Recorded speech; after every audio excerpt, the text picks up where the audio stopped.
This film really hit me hard. I was blown away, and the fact that it's one of those things I've heard people talk about, the fact that you can blend in special effects to the point that you don't even know what is a special effect. What was it like working on this film to achieve that kind of look? I'm sure that there must be a lot of work to that. There is. I mean, ultimately the goal of most visual effects is to try to make them seamless so people don't know they're there. But sometimes you're dealing with things that, in this case, there's a few disaster events that clearly we couldn't have really filmed. So they're obviously visual effects. With Sam, one of the things that's different about his style is he didn't want the typical disaster, bombastic, like over the top, quick cutting. It's just not his style. Right. Like his sort of taste in filmmaking is a slower pace where it really sucks the viewer in, and you just watch these events slowly unfold, which is much more challenging for us because we don't have anything to hide behind. So that was kind of definitely a challenge for us with some of the visual effects. Right. And I mean, I'll say right away, this is a spoilery kind of conversation because we've got to talk about some of the specifics, I think. So, I mean, one of the things on the more gentle side of the special effects, or it feels more like it looks realistic, was the deer.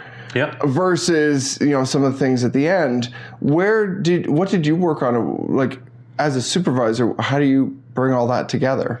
I mean, yeah, we're looking over everything, and there's probably stuff, like you mentioned the deer, but there's stuff that you probably are not even aware of. I don't know how much you've been briefed on some of the stuff we did, but like, for example, we shot this film starting in sort of early March, which in New York doesn't look like end of the summer vacation season yet. There's no leaves on the trees. There's nothing like that. So there's entire scenes where we had to sort of replace all of the foliage in the entire location to make it look like the right time of year. I didn't know that. That's amazing. So there's a bunch of that stuff too that is just, people don't see it, and they're not supposed to see it, otherwise it would take you out of the story. In terms of the deer,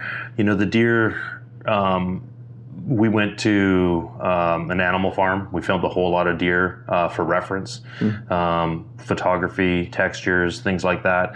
And then we actually bought a couple of actual hunter-mounted heads. Really? And we would take those out on set, and we actually, on C-stands, we rigged them up so that rather than just always filming like an empty forest, for example, we would actually place those where we wanted some of the more hero deer in the shots.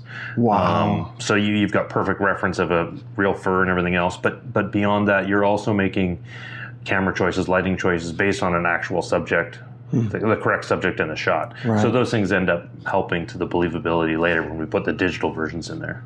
That's amazing. So then, going to the other end of the scale, you've got things like planes crashing into the beach, and you've got the freighters, ships. Yeah. It's unbelievable to see now how realistic things have gotten in the last few years. And speaking to your career, I'm sure you can speak more to that, but what was it, how do you do a frame of reference for things like that?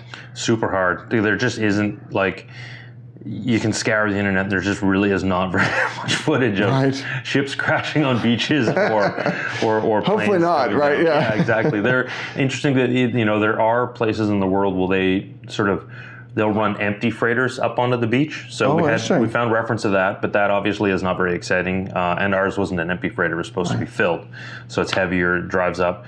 We looked at everything from, there is some reference of some ships crashing, nothing to that scale. I looked at waves crashing, or even when they're dropping ships into the water after being dry docked. Right. Things like that. But you really you always, at least for me, you always try to start with a ground truth that's like something that is reference, a frame of reference. You know what I mean? Like we looked at, for the sand, the way it pushed up the sand. I found tons of 4K videos of bulldozers pushing sand on beaches. Oh, really? And for reshaping beaches, and it's totally not the same thing, and yet at the same time, it's pretty good reference for a piece of the shot. Right. And so you just find as many pieces as you can and kind of assemble that and use that as a frame of reference. Wow. And then did you have something you pulled off that really was something special for you, something that happened that just worked out better than even you expected? I mean, there's a lot of it, but I would have to say some of the stuff, and some of it's exciting, and some of it's again probably pretty seamless to the viewer. But the collaboration between the different departments, obviously with Sam, but like with Todd Campbell, the DP, with Richard Guinness, the grips, even Stephen Brabsey, the lighting, and Anastasia as well for set design. There was a number of shots where we were doing very elaborate camera kind of moves that couldn't be filmed in a single take. Or even in a single location. They had to be filmed in multiple different places, and then we would kind of assemble and fill in gaps and piece it together so it felt like a continuous shot. And the collaboration and the way the different departments came together to put those together was super rewarding because it was a very big team effort. And that's always cool when you're all, like, everyone's sort of, you know, firing together and stuff. And sort of the epitome of that in the film was probably the Tesla crash, right? Because that was extremely technically difficult, and when we lined up all of the different takes, like the shot itself is made of 4 completely different camera setups and shots. Wow. And then on top of that, each of those shots had 4 completely separate passes that had to be done for them. So it's, you know, there's like 16 different plates that all have to kind of get put back together, and everything hopefully works.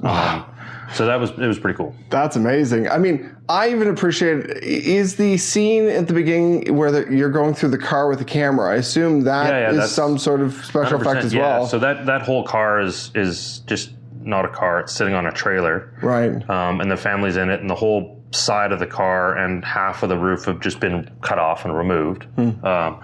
And you've got, it's awesome, you know, like we're all sitting in the back of a truck, and then that's being towed on a trailer behind it, and there's a camera crew that's rigged off the side of it with a little dolly, and they're pushing in, and you know, we had to do a lot of tech viz before we ever got to shooting to figure out, it's kind of like previs, but we call it tech viz because you're really trying to figure out technically where's the camera, how's it going to move, and you're like on that, to get that moving, like there's, you know, the camera starts on Julia and it comes down to her phone and then up to the dash and then across and kind of goes through where Julia was. And so off camera, like Julia's, you know, and her seat drops down and then she pops back up so that it can come back. Like it's pretty That's cool, amazing. The choreography of everything. Yeah. That's cool. I even like when you're panning down through the floor in the house, because there's a kind of creepy element to that, of like this negative space in between the floors and the dust in between the levels and stuff. And those worked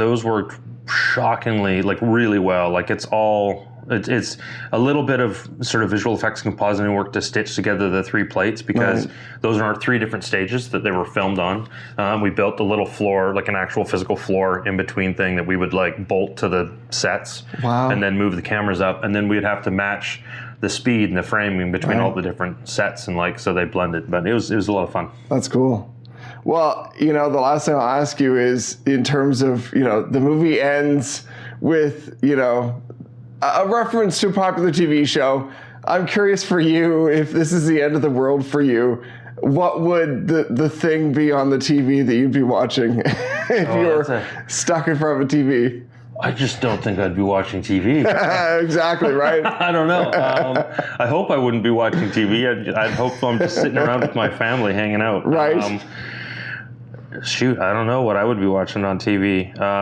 Probably not what they're watching, but it's impactful the way he closed the film, for sure. Good. And definitely gonna leave a lot of conversations. I think people are gonna be walking away talking. Well, thank you so much. For sure, thank you.